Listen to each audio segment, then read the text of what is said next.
Hello friends and student, कैसे हैं आप सब लोग? ठीक होंगे आप लोग, आशा करती हूँ। तो आज हम लोग टॉपिक एक क्लियर करने की कोशिश कर रहे हैं।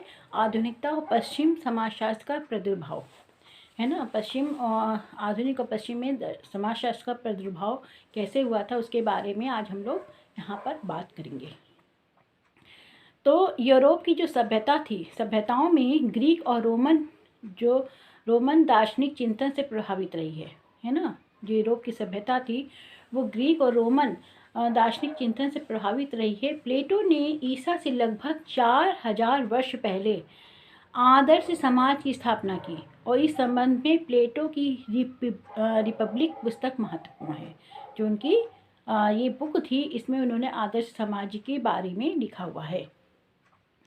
अरस्तु ने मानव समाज, व्यक्तित्व संबंधी गुण, परिवार और नैतिक गुण जैसे विषयों की विवेचना की है।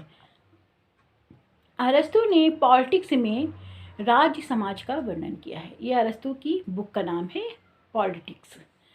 इसके समझ ही यूरोप के ल्यूक्रेटस, सिसरो, सेंट अगस्टाइन तथा मार्कस आदि के नाम महत्वपूर्ण हैं। समाजशास्त्र के उदय होने में यूरोप के पुनर्जागरण में महत्वपूर्ण भूमिका निभाई। पुनर्जागरण का काल 15वीं शताब्दी से लेकर 16वीं शताब्दी तक माना जाता है। इस समय इटली के बुद्धिजीवियों का एक बड़ा केंद्र था। जो इटली जो देश है, ये यहाँ पर जो बुद्धिजीवी थे, ये उस समय यूरोप में उस समय ये एक बड़ा प्रमुख केंद्र माना जाता था। समाजशास्त्र के उदय में यूरोप के में इसका जो पुनर्जागरण यूरोप में हुआ था, उसका एक महत्वपूर्ण हाथ, या आप कह दीजिए कि महत्वपूर्ण एक कारण माना जाता है, या एक भूमिका इसने निभाई थी। फ्रांस की अगर हम बात करते हैं तो फ्रांस में सेंट साइमन वह पहले विचारक थे जिन्होंने यह अनुभव किया कि फ्रांस की क्रांति और इंग्लैंड की जो औद्योगिक क्रांति हुई है, इसके कारण समाज में राजनैतिक और आर्थिक उथल पुथल से जो फ्रांस का ढांचा है, जो पहले का जो ढांचा था, वो अब बदल चुका है।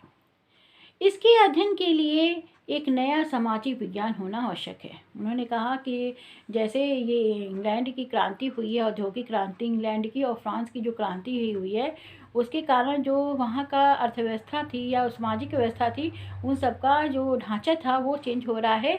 अतः इस बदलते हुए ढांचे को अध्ययन करने के लिए एक नए प्रकार के सामाजिक विज्ञान का होना बहुत आवश्यक है। तो जो यहाँ के जो बदलता हुआ ढांचा है या परिवर्तन की जो प्रक्रिया है, उसका अध्ययन किया जा सके। ऑगस्ट कॉम्ट पहले फ्रांसीसी विचारक थे जिन्होंने सबसे पहले समाज के वैज्ञानिक अध्ययन को समाजशास्त्र के नाम से संबोधित किया।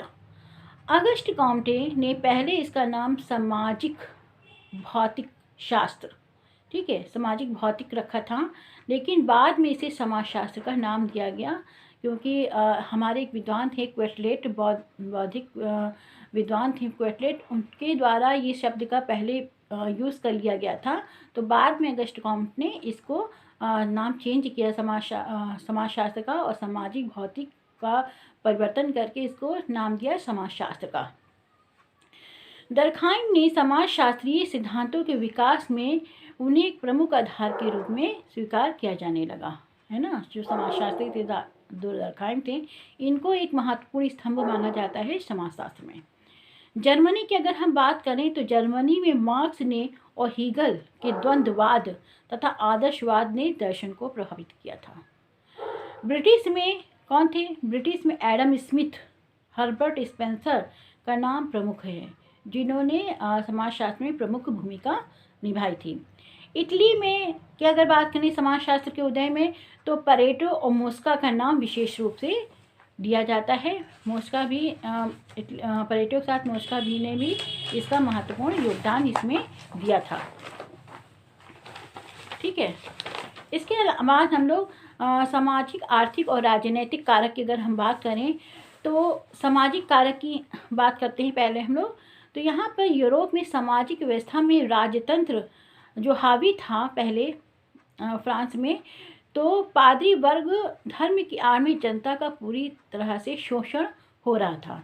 इन दशाओं में आरंभिक विचारकों ने एक नए दृष्टिकोण से सोचना आरंभ किया, जिससे यूरोप की सामाजिक व्यवस्था समताकारी मूल्यों की ओर बढ़ने लगी। क्योंकि फ्रांस में भी एक ढांचा था जो ये कहते थे कि जो राजा होता है वो सबसे ऊपर होता है, सेकंड पोजीशन पे कौन आता था, पादरी और चर्च वर्ग आता था। फिर जो है ना उसके नीचे अधीनस्थ वर्ग आते थे, जिनसे सामंतवादी व्यापारी वर्ग। तो ये जो चीज़ें थी वहाँ पर भी जो आम जनता था, आम जनता का शोषण कौन कर रहा था, पादरी वर्ग कर रहा था, क्योंकि जो शासन राजतंत्र था उस पर चर्च पूरी तरह से हावी था। यूरोप की सामाजिक व्यवस्था समताकारी मूल्यों की ओर बढ़ने लगी। यूरोप में पुनर्जागरण के बाद धर्मनिरपेक्ष मानवतावादी समतावादी विचार प्रारंभ हो गए।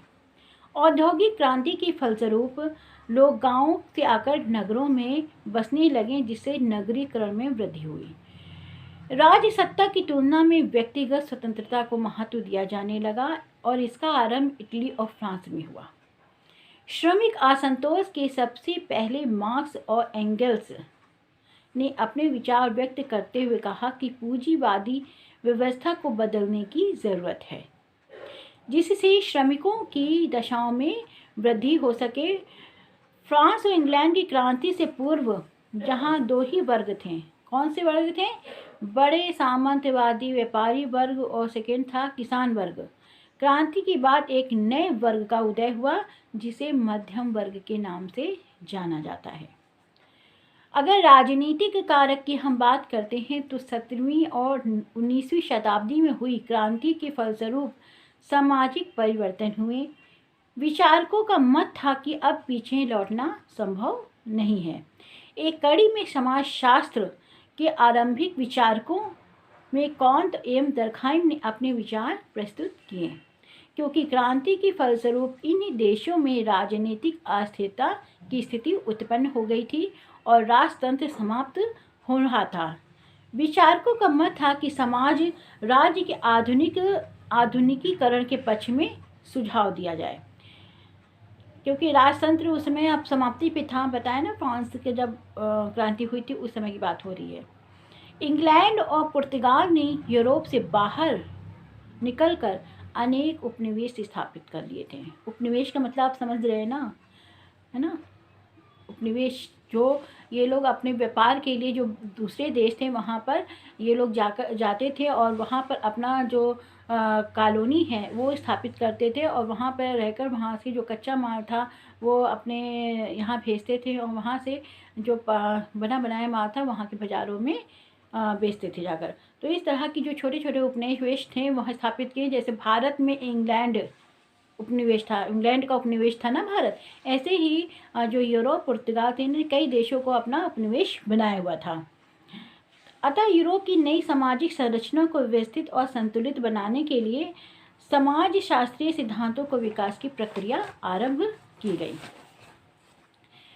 फ्रांस की क्रांति की बात करें तो फ्रांस की क्रांति के फलस्वरूप प्रथम सदन, जिसमें कुलीन तथा सामंत वर्ग, तथा द्वितीय सदन जिसमें आर्क बिशप पादरी शामिल थे, और तृतीय सदन जिसमें जनरल स्टेटस के सभी सदस्य आते थे, मांग रखी गई कि उनके सदन की प्रथम व द्वितीय संख्या के बराबर होनी चाहिए, यानी कि सदन में बहुमत के आधार पर कानून बनाया जाए और तीनों की बैठकें एक समान हों।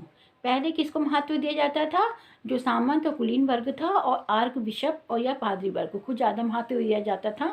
और जो भी नए कानून होते थे, यहाँ पर नए सामाजिक विधान होते थे, यहाँ पर ही चर्चा का विषय बनते थे। जो थर्ड सदन था वहाँ पर ये चीज़ें नहीं आती थी। जो जनरल स्टेटस, जो आम बुद्धिजीवियों का एक ग्रुप था, वहाँ पर चीज़ें आती नहीं थी और वहाँ से चीज़ें प्रस्तावित होकर जनता पर लागू कर दी जाती थी। तो यहाँ पर ये कहा गया कि जनरल स्टेटस के जो सदस्य थे उन्होंने कहा कि जितनी सहमति ऊपर जो सदन है उनकी ज़रूरी है, उससे ज़्यादा उतनी ही उनको भी उतना महत्व दिया जाए। कोई भी सामाजिक विधान बनाने के लिए उनका भी परामर्श और उनकी भी सहमति आवश्यक मानी जाए। 17 जून 17 जून 1789 1989 में तृतीय सदन ने अपने आप को फ्रांस का एकमात्र प्रतिनिधि घोषित कर दिया। फलस्वरूप क्या हुआ, प्रथम तथा द्वितीय सदन के सदस्यों को तृतीय सदन के सामने झुकना पड़ा। यानी कि जो पहले जो आर्क बिशप थे, जो किसी के सामने जनता का शोषण करते थे, सामंत व्यापारी वर्ग, अब किसके सामने झुका, जो बुद्धिजीवी थे, जनरल स्टेटस जिसमें आम जनता के लोग भी शामिल थे, वहाँ पर इसको झुकना पड़ा। लुई 16वें ने भी राष्ट्रीय जो सभा थी उसको मान्यता प्रदान की। लुई 16वां, जो फ्रांस की क्रांति हुई थी तो लुई 16वां का ही शासन था उस समय। प्रभाव क्या हुआ इसका, व्यक्तिगत स्वतंत्रता में वृद्धि हो गई, राजनीतिक जो समानता थी इसको मान्यता प्रदान की गई, जनता को राष्ट्र के वास्तविक स्वामी के रूप में देखा जाने लगा। यानी कि लोकतंत्र का विकास यहाँ आरंभ हुआ। निरंकुश शासन के पतन से नई व्यवस्था ने उपनिवेशवादी शासन का विरोध करना आरंभ कर दिया।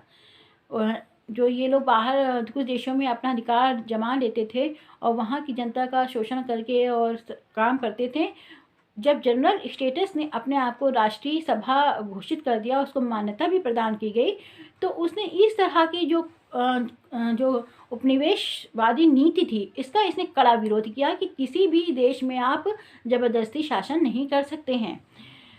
औद्योगिक क्रांति में क्या हुआ, औद्योगिक क्रांति में उत्पादन की जो परंपरागत साधन के थे उसके बजाय यहाँ भारी मशीनों का उपयोग करके अधिक से अधिक उत्पादन किया जाने लगा। औद्योगिक क्रांति के प्रमुख कारणों में 17वीं शताब्दी में रॉयल सोसाइटी तथा बैंक ऑफ इंग्लैंड की स्थापना से व्यापारिक संरचना में क्या हुआ, परिवर्तन हुआ। बढ़ी हुई आवश्यकताओं ने अधिक उत्पादन को प्रोत्साहित किया। बैंक ऑफ जो इंग्लैंड था इसकी स्थापना के बाद वैज्ञानिक खोज के लिए आर्थिक सहायता इनको दी जाने लगी। पहले क्या था कि इनको आर्थिक सहायता उपलब्ध नहीं होती थी, जो वैज्ञानिक होते थे उस समय के, उनको आर्थिक सहायता उपलब्ध नहीं होती थी। लेकिन बैंक ऑफ इंग्लैंड ने इसके लिए एक रास्ता खोजा और इन लोगों को आर्थिक सहायता प्रदान की जाने लगी। फलस्वरूप क्या हुआ, इंग्लैंड में खनिज पदार्थों, जल और ऊर्जा के नए स्रोतों को खोजने में सफलता हासिल कर ली। इंग्लैंड में जब मशीनों द्वारा उत्पादन प्रारंभ हुआ तो उत्पादन को बेचने के लिए औपनिवेशिक बाजार तलाशे गए, है ना। भारी मशीनों तो लगा दी, है ना, उत्पादन भी कर लिया, लेकिन जो घरेलू बाजार था उसने अपनी आवश्यकताओं की पूर्ति तो कर ली, लेकिन जो और वस्तुएं थीं, अतिरिक्त वस्तुएं, उसको कहाँ बेचा जाए। तो इसके लिए अतिरिक्त वस्तुओं को बेचने के लिए औपनिवेशिक बाजारों की तलाश की गई। और ये बाजार क्या थे, आपका भारत था, अमेरिका भी उपनिवेशिक रह सकता है। तो ये जगह जगह पर ये उपनिवेश बनाए और वहाँ की जो बड़े बड़े बाजार थे वहाँ पर इन्होंने अपने माल को बेचना प्रारंभ किया। इन्होंने राजनीतिक प्रभुत्व को भी कायम किया। अब अगर हम भारत की बात करें, इंडिया की बात करें, तो यहाँ क्या हुआ था, ईस्ट इंडिया कंपनी यहाँ पर मसालों को व्यापार करने के लिए आई थी।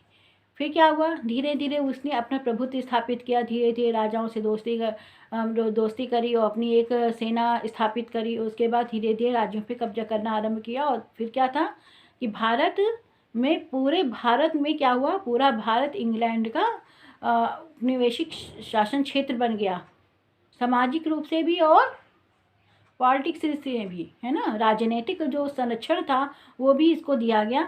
तो इस तरह से दोनों तरह से इसने यहाँ पर शासन किया था। इंग्लैंड में नई तकनीक के आरंभ से उत्पादन की प्रक्रिया में योगदान कर रहे लोगों का नया एक वर्ग बनाया गया, जिसे मध्यम वर्ग के नाम से जाना जाता है। यानी कि ये वर्ग बीच का था, जो लोग बड़ी बड़ी फैक्ट्री में काम कर रहे थे, क्योंकि औद्योगिक क्रांति हुई थी। तो वहाँ पर जो बुद्धिजीवी थे, पढ़े लिखे लोग थे, जो टेक्नीशियन थे जिनको आप कह सकते हैं, जो मशीनें चलाते थे या मशीनों से द्वारा प्रशिक्षण प्राप्त थे, बड़े बड़े ओहदे पे हैं, तो इनका एक नया वर्ग बनाया गया। इसको मध्यम वर्ग के नाम से जाना जाता है। औद्योगिक क्रांति का प्रभाव क्या हुआ, तो इसको हम दो भागों में बांट सकते हैं, आंतरिक प्रभाव और अंतर्राष्ट्रीय प्रभाव।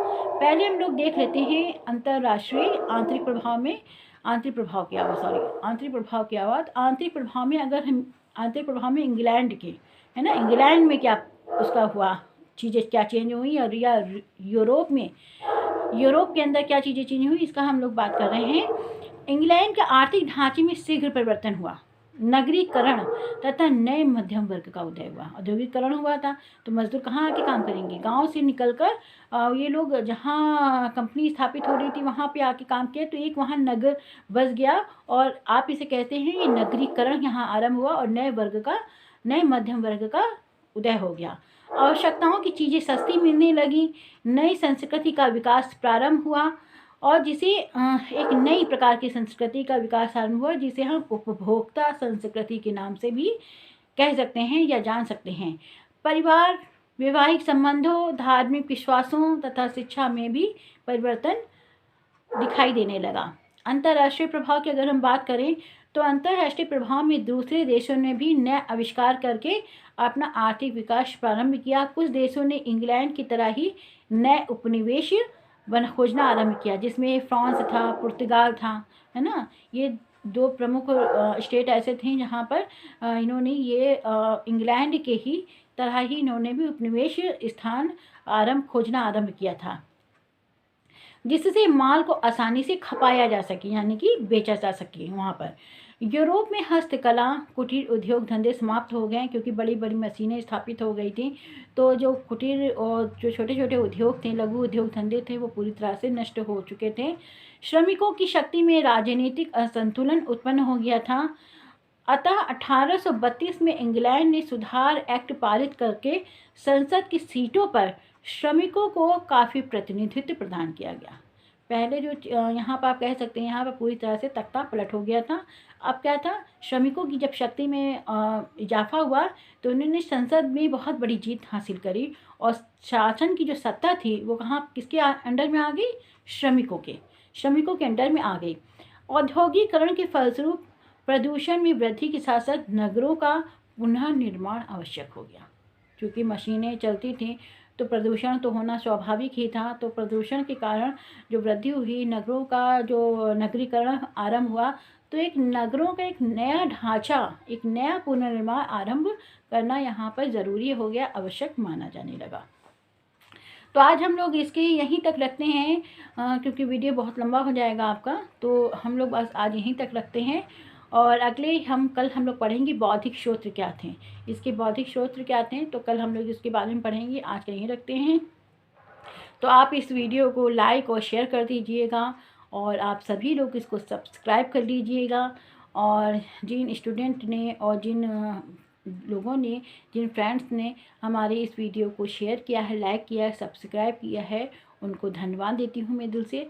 तो बस आज का वीडियो यहीं रखते हैं। तो ओके, बाय सभी को।